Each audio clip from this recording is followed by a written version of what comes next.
través de la señal de Radio Nuevo Mundo, presentamos el programa Academia Libre, un espacio que sintoniza con la actualidad educacional, el desarrollo científico y el mundo de las artes.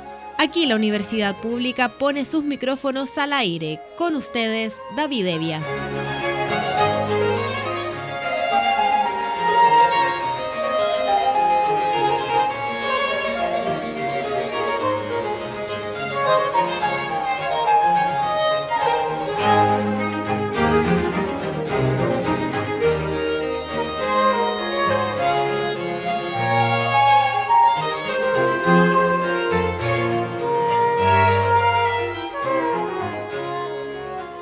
Vaya nuestro saludo a todos los auditores de Radio Nuevo Mundo que a esta hora sintonizan la emisión de Academia Libre, donde la educación, las ciencias y las artes confluyen para hacer de la creación de conocimiento un espacio público.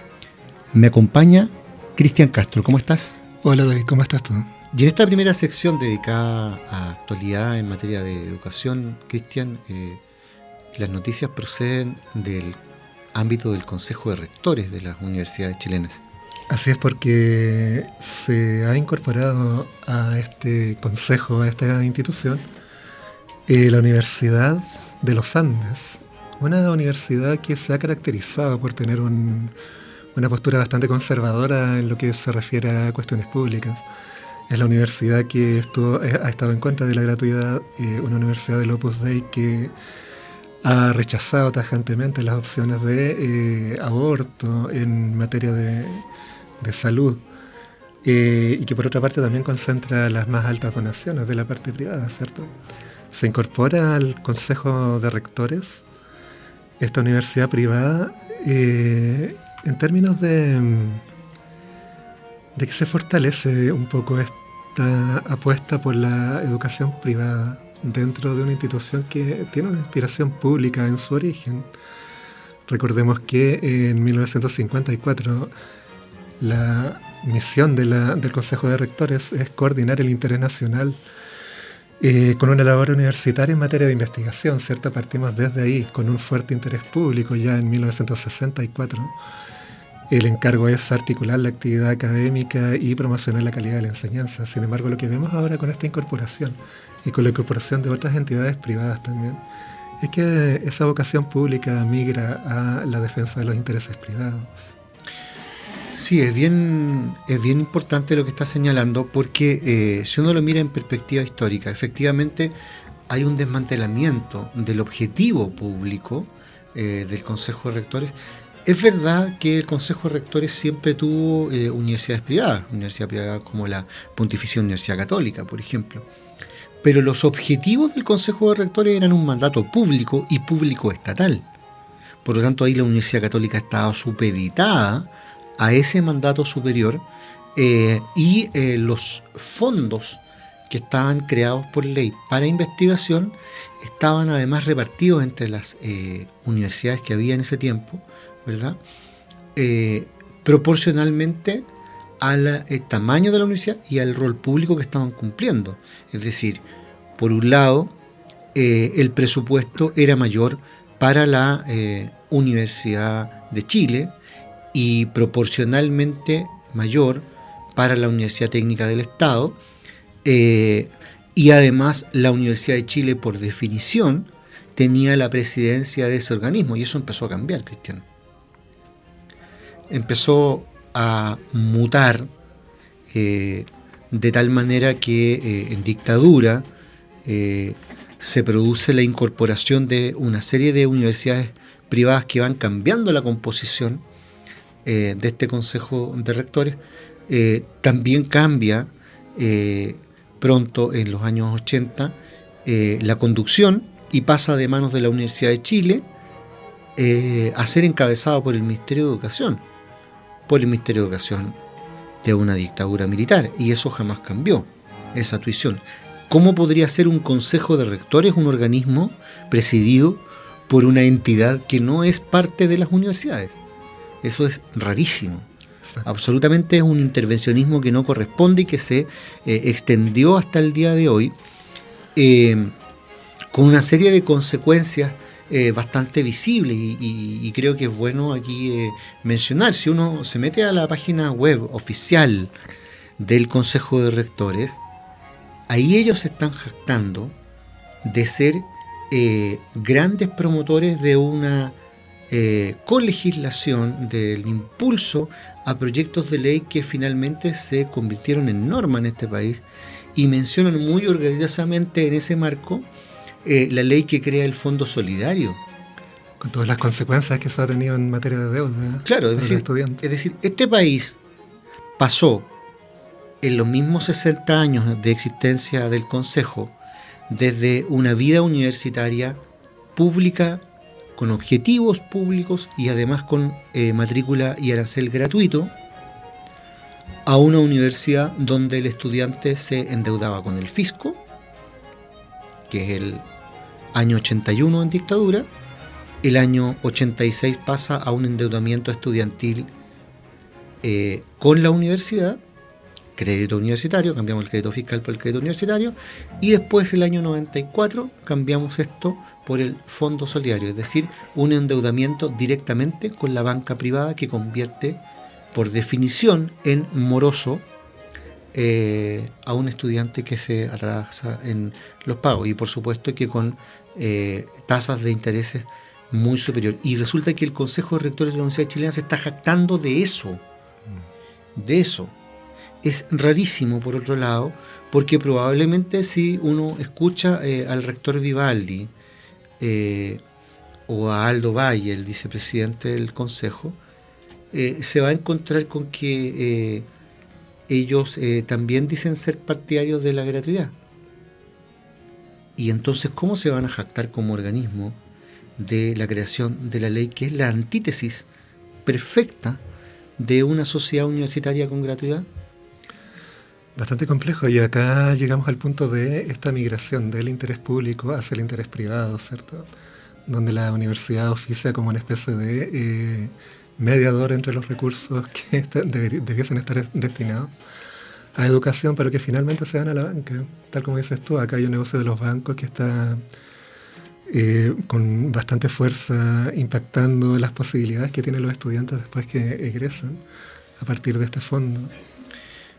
Hay una serie de consideraciones adicionales aquí que tomar en cuenta, porque en esa página oficial el Consejo de Rectores se define a sí mismo como el ente que agrupa a las universidades, cito textual, de élite.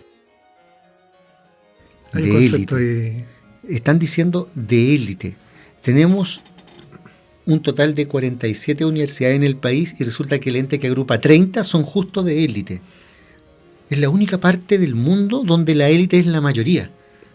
¿Te fijas? 30 de 47 son la élite, ¿ya? La mayoría son privadas, e insisto, no solo privadas, sino que con objetivos particulares, entre ellos la defensa acérrima que esta última universidad que ingresó, la número 30, hizo del lucro, de su rechazo también a la gratuidad para los estudiantes, pero además, y esto es más relevante, la introducción de la cultura de las imposiciones, porque aquí una cosa es que una universidad debata qué opina sobre algo, y otra cosa es que esa universidad está utilizando fondos públicos del Consejo de Rectores por ley para financiar directa o indirectamente su decisión particular de no atender a una mujer en caso de aborto. Entonces la ley no existe para quien tiene capacidad de oponerse, capacidad económica. Es muy complejo, porque si uno considera que aquí en algún momento el Consejo de Rectores tuvo una tradición laica, hoy día tenemos de un lado a la Pontificia Universidad Católica negándose de verdad a atender a las mujeres por esta razón de salud reproductiva en sus centros médicos, y al otro lado ahora tenemos a la Universidad de los Andes. Entonces aquí se apagó la voz del mundo laico, y hay además una incorporación de una visión sumamente confesional al ámbito académico. Así es, y lo preocupante es que no solamente se puede imputar esto de que el Consejo tenga que tener una sola visión o que haya una sola manera de pensar las cosas, etcétera. Sino que también hay que constatar que estos temas que son sensibles tampoco son materia de discusión dentro de la organización y podrían serlo perfectamente en virtud de tomar decisiones, pero parece que, claro, la función del Consejo de Rectores en este momento está enfocándose a los intereses privados y bastante conservadores del país. Sí, y hay un elemento más que tú mencionabas al principio, que tiene que ver con que la ley faculta y mandata al Consejo de Rectores de las universidades chilenas el año 64 a hacerse cargo de los procesos de conducción de la mejora de la calidad de la enseñanza en Chile. ¿Dónde queda eso, salvo en entredicho, cuando pasamos a un modelo en que nuevamente vámonos a la página oficial del CRUCH? El CRUCH se jacta de haber creado un sistema como la PCU, lo dice explícitamente, único en América Latina, agrega. El resultado de la PCU, igual que de la PAA que la antecede, es evaluar capacidades, cierto, olvidarse de las capacidades intelectuales de los estudiantes y por lo tanto permitir el ingreso de prácticamente cualquier persona desde la perspectiva de la exigencia académica, y en cambio el filtro es económico. Y de eso se está jactando el CRUCH, donde quedó su mandato original. Desde luego, ese mandato original desapareció. O sea, hoy día se están produciendo ingresos de personas con 450 puntos y ahí hay un doble discurso de parte del CRUCH respecto de esa PCU, ¿verdad?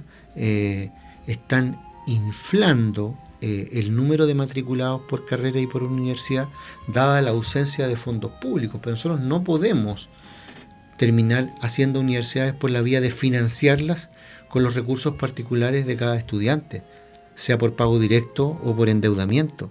Eso es una perversión del modelo de debate en que debiera consistir la universidad, y desde luego que la PCU es un muy mal sistema que en modo alguno evalúa capacidades académicas. Vamos a la música. Escuchamos la segunda parte de 3 pastorales del gran compositor chileno Carlos Izammit.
escuchábamos Tres Pastorales, la segunda parte de esa composición de Carlos Isamit en Academia Libre por Radio Nuevo Mundo.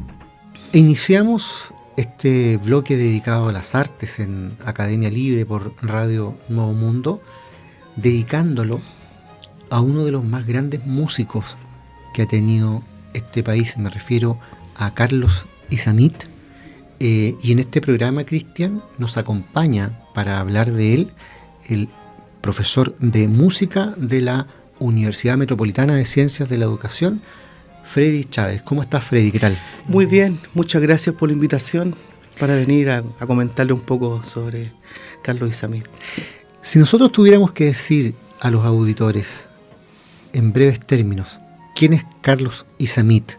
Porque yo, adelantando, solamente diría, es un gigante muy poco conocido. ¿Qué dirías tú? Me pone difícil situación. Yo diría que es en rigor uno de los personajes que puso los pilares o los cimientos de la institucionalidad artística de nuestro país, pero que ha permanecido en el anonimato. Y cuando digo los cimientos de la institucionalidad artística, me refiero a que por su capacidad estuvo involucrado en muchos de los procesos en donde las actividades artísticas o la llamada como el llamado arte estuvo involucrado directamente. Tendríamos que decir, por ejemplo, Freddy, que Carlos Isamit, que es un autor cuyo nacimiento podemos ubicar en el último cuarto del siglo XIX, ¿verdad? Y buena parte del siglo XX, desarrolla no solo un trabajo autoral, sino que de alguna manera su investigación parece fundirse con lo que uno soñaría fueran en Chile las políticas públicas de promoción y desarrollo e investigación de las artes musicales, ¿verdad? Bueno, sí, ahí me parece bien interesante esa reflexión, porque cuando Carlos Isamit es un profesor normalista. Mi tesis radica particularmente es que desde allí él hace la expansión hacia las otras actividades que él realizó en su trayectoria de vida. Y esa expansión que nace de esta necesidad de ir a buscar una forma de enseñanza de la plástica, una nueva forma de enseñanza de la plástica en las escuelas en Chile, lo lleva a hacer un recorrido en todo Chile para ir a explorar aquello de lo llamado lo popular. Y lo popular en ese tiempo era una mixtura entre lo indígena, el criollismo y el roto, las actividades del roto, derechamente. Entonces, esa mirada tan a destiempo, ¿cierto? Tan pionera, en un momento en donde el Estado-Nación ya se estaba constituyendo muy fuertemente, eliminando todo vestigio de lo popular y de lo indígena, instalándose como el concepto de civilización y barbarie. Claro. Este proceso civilizatorio que ya en el 1910 ya tenía ciertos conflictos sociales por instalación capitalista particularmente. Vemos a un Carlos Isamit involucrado en la cultura de los otros, ¿cierto? De la otredad, de esto invisible, esto absolutamente invisible. Ese involucramiento, esa direccionalidad que él tiene en su vida, posteriormente, estando él en la institución, la transforma en política, en el sentido de cuando es director de la Academia de Bellas Artes, el año 27 al 29, un año y medio más o menos, él inmediatamente lo constituye como el elemento fundante de su reforma, las artes populares, en la Academia de Bellas Artes, en la Escuela de Bellas Artes, perdón. Entonces, ahí ya tú ves cómo se transforma en una política. Posteriormente, años más tarde, también lo involucra en una reforma a la educación musical, donde vuelve a incluir todas sus investigaciones en las comunidades mapuches. Entonces, ahí ves tú cómo ya 70 años atrás, 80 años atrás, había alguien pensando en que estas cosas se transformaban en política pública. Nosotros hoy en día no tenemos una política pública con respecto ni al arte, o sea, al arte en el sentido de que tenemos esta cosa como los fondar, que si bien es cierto nos permiten financiar, pero no tenemos una direccionalidad clara. Claro, es como una pelea permanente entre unos con otros. Es una competencia. Es una ¿no? competencia, justamente. Sí. Ahora, en general, el público asocia mucho más familiarmente la tarea de recopilación vinculada a los sectores más marginados de la sociedad, ¿verdad? Incluyendo en ellos, por supuesto, al mundo indígena, a personalidades como Violeta Parra, Margot Loyola, pero mucho antes que ese esfuerzo, que además es particular, es decir, no es el Estado el que le está pidiendo a Violeta Parra que haga eso, es una iniciativa absolutamente genuina de ella, digamos, claro. Pero mucho antes que ese ejercicio tenga lugar de mano de Violeta Parra, Carlos Izammit emprende, ¿verdad?, una exploración, y no se da en el aire, se da en cierto marco esa exploración del mundo indígena local.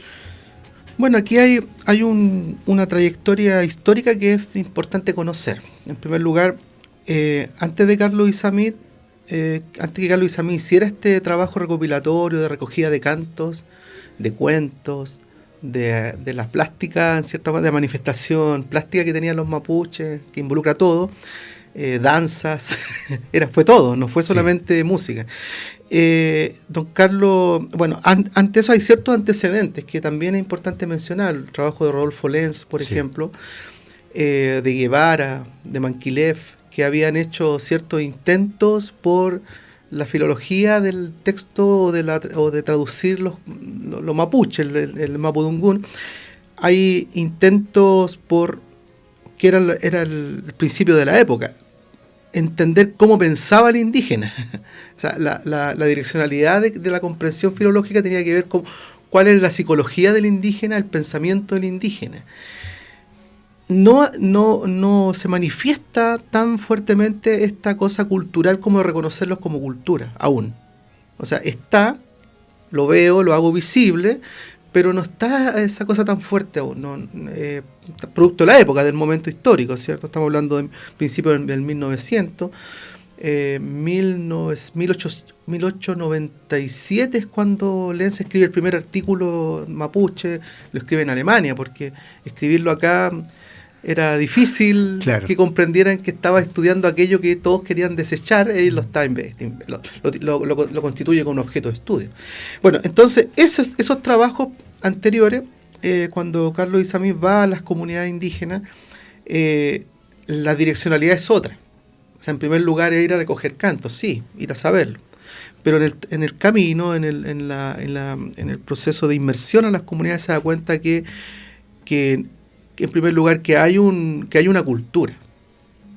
Pareciera absurdo decirlo hoy en día, pero en ese momento no era tan así, era como bastante esquivo, no era bueno decirlo tampoco políticamente. Y después de reconocerlos como cultura, al hacer toda esta recopilación, no solamente de cantos, como decía anteriormente, además se da cuenta que han sido tremendamente vulnerados sus derechos. Entonces ahí también comienza una que es aún más desconocida, una defensa de la comunidad mapuche, del pueblo mapuche, hasta el momento de su muerte, porque esto no fue esto que se conoce entre el año 31 y 37, sino que fue permanente. Claro. Lo que pasa es que es absolutamente desconocido, pero hay una serie de cartas en su archivo de mapuches que le pedían que intercediera por la recuperación de tierra. Y también él hace una serie de instancias políticas de defensa pública, incluso llegando al Senado con escritos. Sí. Por otra parte, forma parte de una de las primeras instituciones interamericanas indígenas, siendo presidente.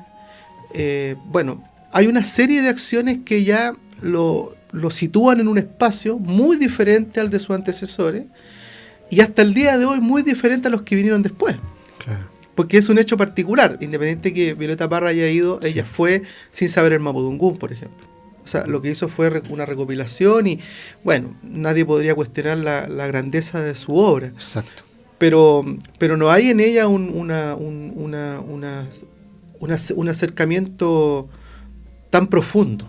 Porque sin conocer el mapudungún, sin conocer la lengua, imposible que pueda que puedas tener un nexo de comunicación importante con los mapuches. Y hay objetivos distintos también, son contextos diferentes. Yo estaba pensando un poco, para que volvamos a situarnos en la época en que Carlos Isamit hace esta exploración, que entiendo que la hace primero acompañado y después queda más o menos solo, digamos, porque no es fácil, digamos, asentarse en un territorio, lograr permear las confianzas del pueblo con el que quieres trabajar, y de alguna manera él ahí se va a encontrar con las mismas dificultades con las que se puede encontrar un antropólogo en el trabajo de campo.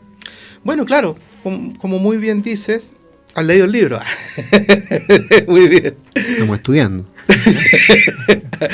Sí, está bien. Él en su primera... Aquí hay dos hechos que son gravitantes. Carlos Isamit, siendo director de la Escuela de Bellas, de la Escuela de Bellas Artes, pasa a ser nombrado director de Educación Artística en el Ministerio de Educación. Una situación que está bastante borrosa, porque después aparece como visitador de Educación Artística. Existe el nombramiento, pero no asume el nombramiento como tal.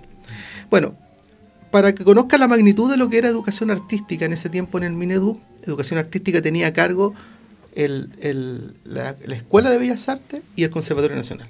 Así de simple. O sea, otra cosa. Era un elefante. O sea, él siendo director de la Escuela de Bellas Artes pasa a ser a la cabeza de los dos estamentos más importantes. Pero algo pasa en esta nebulosa, esto todo pasa con Ibáñez, en el gobierno de Ibáñez, en donde él queda como visitador de escuelas artísticas, que no era tampoco era un puesto con bastante poder también, o sea, en términos de verificar in situ las políticas públicas con respecto a las actividades artísticas, a la educación artística. Él desde allí convoca a Pedro Humberto Allende a hacer una recogida de cantos, que era un compositor bastante importante también para la época, pero que además tenía un cierto nexo de amistad, porque Pedro Humberto también había sido su profesor de armonía. Entonces lo convoca porque sentían cierta sintonía con respecto a la recopilación de estas cosas populares, del roto, ¿cierto? De estar metido en la cosa popular. Y lo encomienda a hacer una recogida de canto. Y en esa recogida de cantos va y Pedro Humberto Allende se relaciona con Coñepán, un mapuche de la zona que le permite tener acceso a cantantes. Él lo nombra como cantantes, ¿sí? Y después los trae a Santiago y los hace cantar acá 4 canciones. Ese es como, y eso aparece publicado en una revista de educación del año 29 y en una revista del arte del año 28, donde él comenta esta situación. Pues es Carlos Isamit quien encomienda esta primera etapa. Después, en los años 30, la Universidad de Chile los convoca nuevamente y dice: necesitamos más material, así que vayan ustedes dos. Ya Carlos Isamit estaba fuera del aparato estatal, por decirlo. Claro. Ya había sido casi jubilado. Por esta impronta de haber intentado colocar los elementos populares en la Escuela de Bellas Artes. Esa fue una oposición del mundo académico intelectual de la época que dijo: ¿cómo se te ocurre? No es lugar para los rotos, así claro, derechamente. Esto fue una cosa frente a pública, ¿eh? Eso sí. Está lleno hay revistas que fueron creadas especialmente para destituirlo. Claro. ¿Ya? Eso no es nada nuevo, de hecho. No, en este país no tiene nada de nuevo. En toda Latinoamérica, de hecho. Y bueno, entonces ahí lo encomienda y viajan con Carlos Isamit con Pedro Humberto Allende a la región. Y ahí, claro, se encontraron porque ellos querían hacer una inmersión, probablemente ya Carlos Isamit venía con la idea de hacer una inmersión mucho más profunda, y ahí hubo problemas, hubo tensiones con respecto a cómo hacerlo y las formas de hacerlo. Es complejo, el recelo de cualquier cultura que se siente observada por otra. Y además estaban ya en reducciones, o sea, ya habían sido los terrenos expropiados, se lo habían quitado. Y para ellos eran los representantes del Estado, lo quieran o no lo quieran, digamos. ¿Ah? Era la Universidad de Chile, que era también un elefante más que blanco, sí. Más que una cosa. Entonces, en ese sentido, lo lleva, pero Pedro Humberto Allende se devuelve al mes. Porque frustrado, digamos. Absolutamente frustrado por la situación. Ahí te quería preguntar yo, Freddy, porque hay un punto de inflexión en esa compleja intentona por permear a la comunidad en estudio, en que las cosas cambian porque Carlos Isamit, me corriges tú si me equivoco, logra emular con las cuerdas de su propio instrumento la sonoridad de los instrumentos Claro. mapuches, y ahí es donde concita la atención de esa comunidad. Bueno, claro, ese fue un punto de entrada que tuvo Carlos Isamí con la comunidad. O sea, poder... mira, todo indica que Carlos Isamí tenía oído absoluto, o sea, esta capacidad de poder escuchar un sonido y saber la nota que es, poder reproducir sin ningún problema cualquier cosa, incluso reproducir obras de él completas cuando no estaban terminadas, cuando se le perdía el manuscrito, volver a escribirlas completamente, Sí. sin computador. Claro. O sea, tenía una capacidad, un talento especial, no era solamente este músico que se había sido formado, ¿cierto? Que nosotros vamos adquiriendo una capacidad auditiva con la formación, ¿no? Todo indica que él la tenía ya, venía con esa capacidad, con esa habilidad. Entonces él, cuando ingresa a las comunidades, poco a poco se va acercando. Se lo permitieron dos evangélicos que vivían en el sector comenzar a estrechar, como hacer el nexo, que ellos ya estaban ahí. Y estos pastores, él iba a pintar, y mientras pintaba escuchaba los cantos y lo iba transcribiendo sin que se dieran cuenta los mapuches, porque estaba ahí con una hojita, tiraba las líneas y empezaba a transcribir. De hecho, esas libretitas están. Y poco a poco se acerca. Entonces, en uno de los acercamientos que yo relato en el libro, que lo copié textual, tal como lo había escrito. Está hablando Freddy Chávez del libro 30 cantos araucanos de Carlos Isamí Alarcón, que ve con tu mano, con tu gestión, por primera vez la luz. Claro. Justamente en ese libro relata Carlos Isamí, en palabras de él, cómo llega la primera vez, o cómo llega a una machi a que finalmente le entregue canto. Y es porque pudo conseguir, a través de hablar con ella en mapudungún, lo que manejaba, poder decirle algunas cosas y emular ciertos cantos que había logrado, un toque de chuchuca, por ejemplo. Con el violín. Con el violín. Y eso impresionó mucho a los que estaban en la ruca, y a ella algunos empezaron a cantarles inmediatamente. Mire, cante este, y él la reproducía. Y cante este otro. Ese encuentro de dos mundos, qué fabuloso. Sí, fue una cosa muy interesante también, porque es emotivo por una parte, porque el mapuche se siente en confianza. Sí. O sea, una cosa que no había tenido probablemente en 100 años había generado una cierta confianza que le permita a la gente empezar a cantar. Porque recordemos que en el caso de las machis, ellas sienten que cuando se les reproduce su canto, pierden el poder. Exacto. Entonces tienes que tener una cosa mancomunada bastante fuerte como para poder decir, bueno, ahora le enseño este canto. Claro. De hecho, en ese sentido hay una anécdota con Margot Loyola, cuando Carlos Isamí le entrega canto a Margot Loyola. Yo desconozco si ella recopiló directamente con los mapuches. Todo indica que no. Uh-huh. Pero cuando Carlos Isamí le entrega algunos cantos para que ella pueda interpretar, hay una mulpuyún, que son cantos para espantar a los espíritus, que son cantos que hace la machi para decir a los espíritus que andan dando vueltas, que andan molestando a los familiares, que se vayan. Y ella llega en un momento a una comunidad posterior, años 50, 60, y canta eso, y salen todos los mapuches arrancando, ¿entiendes? Porque no comprendió. Y ahí volvemos nuevamente a lo que estamos conversando. O sea, el recogedor de cantos, o la recogedora de canto, nos involucró con las comunidades en los años 50, 60. Este boom que hubo de recopilación, tanto por los Cuncumén, Violeta Parra, Margot Loyola, no tuvieron esta relación directa con las comunidades. Claro, era otro el referente ahí.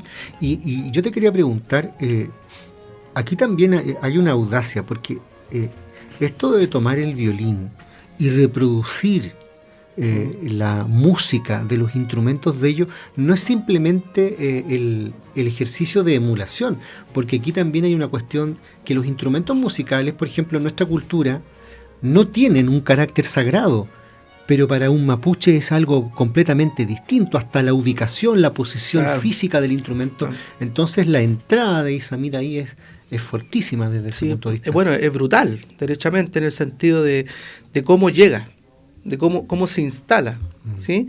Y después cómo los demás quieren volver a cantarle cosas. Sí. Y después de eso ya empieza otra historia, una historia que es no solamente de recogida, ¿cierto?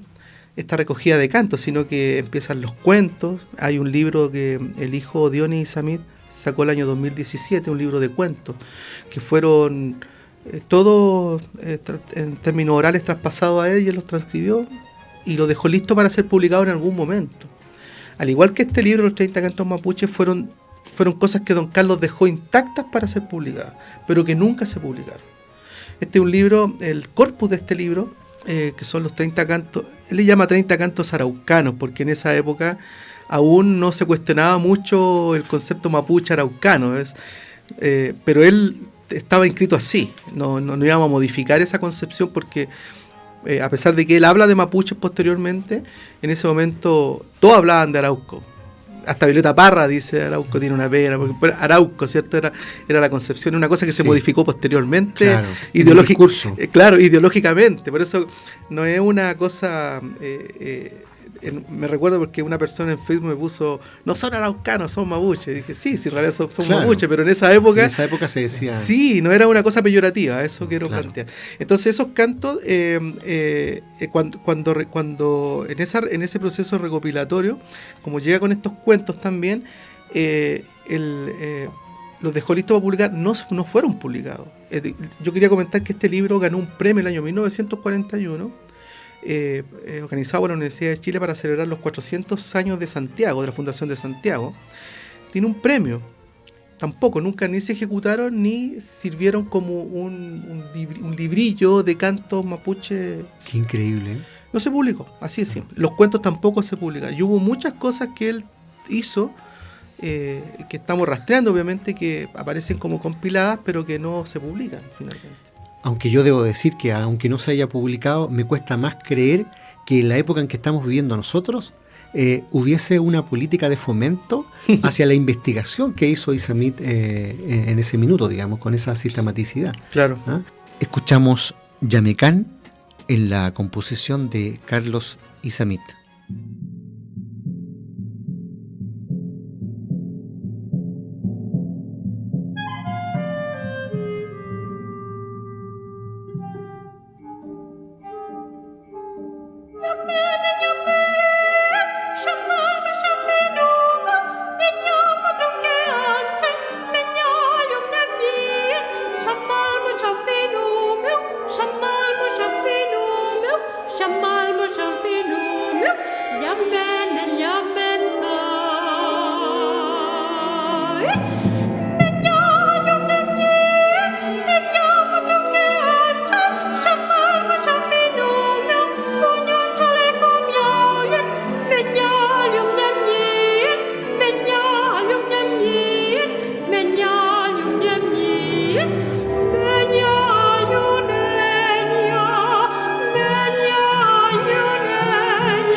Yo tengo en mis manos el libro y quiero pedirle a nuestro invitado, a Freddy Chávez, que nos dé para los auditores también las coordenadas sobre cómo encontrar este fabuloso material, pero aprovechar de contar que no solo aquí están recopiladas las partituras que recogió Carlos Izammit, sino que también este volumen contiene un precioso aparato crítico, justamente a cargo tuyo, Freddy, en tu condición también de musicólogo.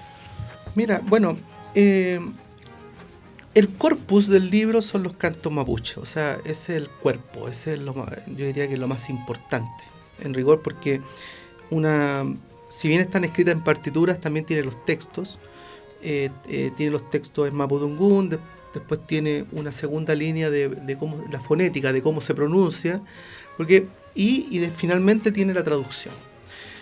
Él siempre está pensando en una forma de extensión. ¿Sí? Te das cuenta que cuando coloca las tres líneas de texto, si tú lo ves, qué sé yo, el texto del mapudungún, después el segundo tiene la fonética, cómo se pronuncia, y tercer lugar tiene la traducción. Siempre está pensando en que las personas puedan conocer, o sea, independiente, no sepan leer música, puedan leer la traducción, qué es lo que dice. O sea, hay ahí una cosa muy interesante en él, que se está anticipando derechamente 70, 80 años lo que podría ser una política pública, ¿cierto? Claro. Cuando recién encontramos en el registro civil escrito en mapudungún y escrito en español y escrito en inglés, ¿te acuerdas, no? Sí. Bueno, hay ahí una lógica que él tenía ya en los años 30. No puedo yo transcribir esto solamente en mapudungún. Tengo que escribir cómo se pronuncia para que la gente también se acerque a la pronunciación y además se acerque a la traducción. Sí. O sea, ¿qué es lo que dice? O sea, si yo no sé lo que dice, no me puedo relacionar con el otro. Claro. Imposible entender el canto del otro.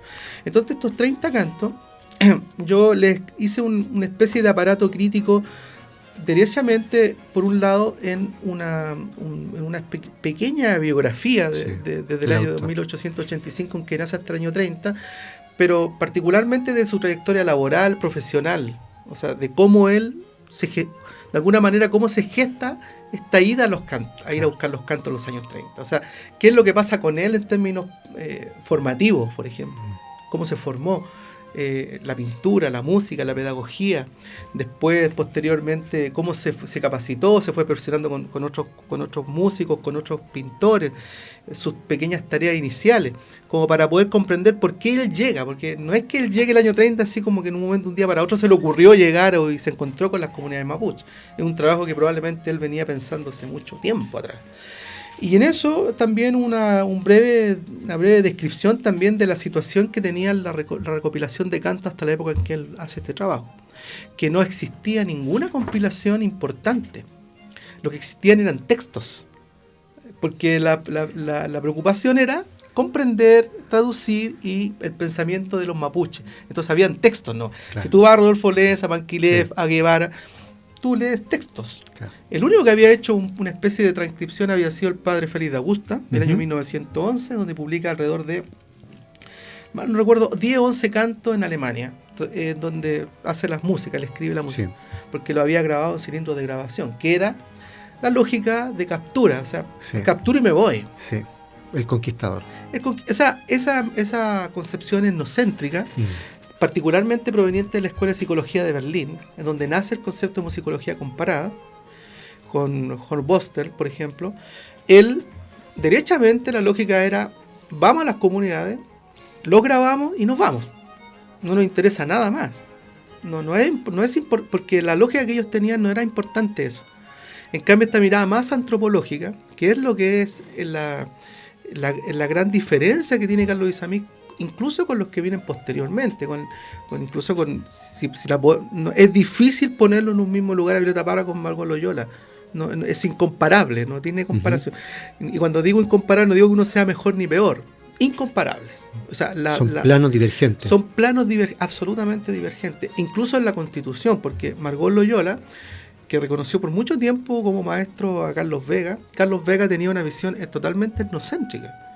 Eso es lo que a mí me llama mucho la atención con cuanto al folclore, porque algunos la defienden mucho con respecto a esto que se ha levantado como la gran investigadora, pero su mirada siempre fue etnocéntrica.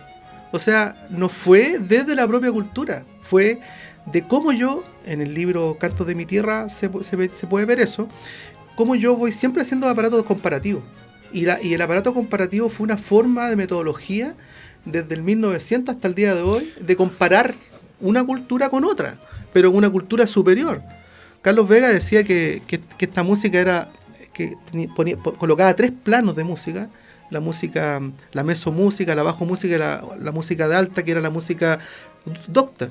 Entonces decía que esta era la música baja, que estaba en el campo más abajo, que no alcanzaba a ser mesomúsica, que era la música como mediana, donde estaba la música popular, y ya la música alta era la música docta, la música alemana, del centro de Europa. Exactamente. Esa concepción, discúlpame, esa concepción es la que acompaña la recogida de cantos posterior a los años 50, 70, hasta los 70, diría yo. O sea, no se ha hecho, no se ha profundizado cuáles son las convicciones que llevan a los investigadores a hacer su investigación. Solamente se conocen los productos. Claro. Y entonces nosotros valoramos que haya, no sé, 20 cuecas recopiladas, 30 cuecas, pero no sabemos la condición metodológica a la que fue adscrita esa concepción. El proceso. Entonces, acá tenemos un trabajo del año 30 cantos. Tiene muchos más en su archivo, obviamente, sí, pero él lo dejó compilado. Pero la mirada metodológica, el método que en donde va, él es una concepción antropológica, claro, social. Sí. Me relaciono con la comunidad, convivo con la comunidad, me hago parte. Y lo que él agrega a este canon investigativo que modifica es, en particular, sentir las dolencias del pueblo, que eso no estaba en el canon. O sea, cuando tú vas mirando cómo los investigadores se involucran con sus comunidades, te das cuenta que la cosa social no está. O sea, el hacerse cargo de la dolencia social no está. Claro. Eso como que queda fuera del campo investigativo, como que eso no importa. Entonces, ahí vemos una diferencia rotunda con respecto a la época, por una parte, y también a los que vienen posteriormente. Yo diría que recién en los años 80, la bibliografía planteada posterior a los años 70 en el mundo, esta mirada en donde el investigador se hace parte de los problemas sociales que tiene la comunidad. O sea, se hace como un luchador, además de ir a estudiarlo. Así es. Freddy, uno mira el trabajo de Isamit y el trabajo tuyo también que implica este libro y no puede sino reflexionar sobre la forma en que este músico, por decirlo de alguna manera, porque Isamit es mucho más que un músico, sí, lanza una mirada que vincula la música con la plástica, por ejemplo, con el arte en general, pero también la cuestión social a la que hacías referencia tú, con la responsabilidad que implica el despliegue de las ciencias sociales a propósito de las, claro, artes. Y no solo una mirada atómica separada, claro, como que las artes están acá y las ciencias están allá. Yo quiero dejar, obviamente, invitado a los auditores a conocer este material precioso. Me dan ganas de llegar a mi casa a ejecutar estas partituras en clave de sol inmediatamente, porque están ahí, sí, ¿verdad? Están, sí, ahí, a vuelo de intérprete, ¿verdad? Pedirte que le cuentes a los auditores dónde pueden encontrar este libro. Bueno, mira, el libro, aquí tenemos el problema que tenemos todos los independientes. O sea, cuando hacemos un disco o hacemos un libro, el problema de distribución es brutal. Claro. Es brutal, entrar a la librería es muy complejo. Estamos intentando llegar para poner la librería en particular para que tenga una visibilidad, que se pueda ver. Por ahora, yo lo estoy vendiendo a un precio de autor. Pueden anotar mi mail, ¿sí?, a freddychavez@gmail.com, freddychavez@gmail.com, y también hay una página en Facebook donde también me pueden ubicar, que se llama Los 30 Cantos Araucanos, que incluso es la forma más directa de fácilmente llegar. Más fácil llegar. Llegamos todos Los 30 ahí. Cantos Araucanos. Y ha sido muy interesante porque esta cosa de como que te contacten, después ponerse de acuerdo para dejar el libro, ha tenido conversaciones muy interesantes. Claro, tú vas descubriendo personajes que no sabías que existían y que también están interesados. Claro, en el y tema. porque a una persona que le interese este material es una persona especial. Entonces hay una conversación de por medio que nutre mucho. A mí me ha encantado esta cosa de que ocupa harto tiempo, pero me ha encantado ir a dejar el libro de la mano y decir, mire, este es mi libro, como un artesano finalmente. Aquí está mi libro. Y cuénteme usted por qué lo quiere tener. Y ahí aparecen unas historias maravillosas y bueno, y se han generado unos nexos re interesantes. Freddy Chávez, profesor de música de la Universidad Metropolitana de Ciencias de la Educación, te queremos dar las gracias por esta conversación en Academia Libre. yo les quería agradecer la invitación y cumpliendo una tarea de acercar la investigación, como decir, dura de esto a la gente finalmente, porque esto tiene que tener una comunicación directa con las personas que se ven involucradas, en este caso las comunidades mapuches, los hijos, nietos, bisnietos de los mapuches que deberían conocer estos cantos, como una forma de construcción social también propia y de lo que fueron finalmente. No lo que son ahora, sino que de lo que fueron. Así que solamente agradecimientos. De eso se trata. Concluye aquí en Radio Nuevo Mundo esta emisión de Academia Libre, un programa producido por la Comisión Ejecutiva de la Universidad. En los mandos técnicos, Juan Rivera. Y en los micrófonos, Cristian Castro y David Evia. Agradecidos de su sintonía, nos reencontraremos con ustedes la próxima semana. Hasta entonces. Hasta pronto.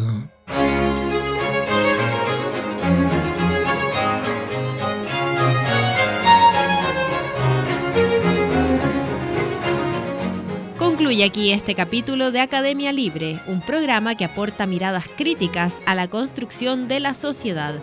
Hasta una próxima oportunidad.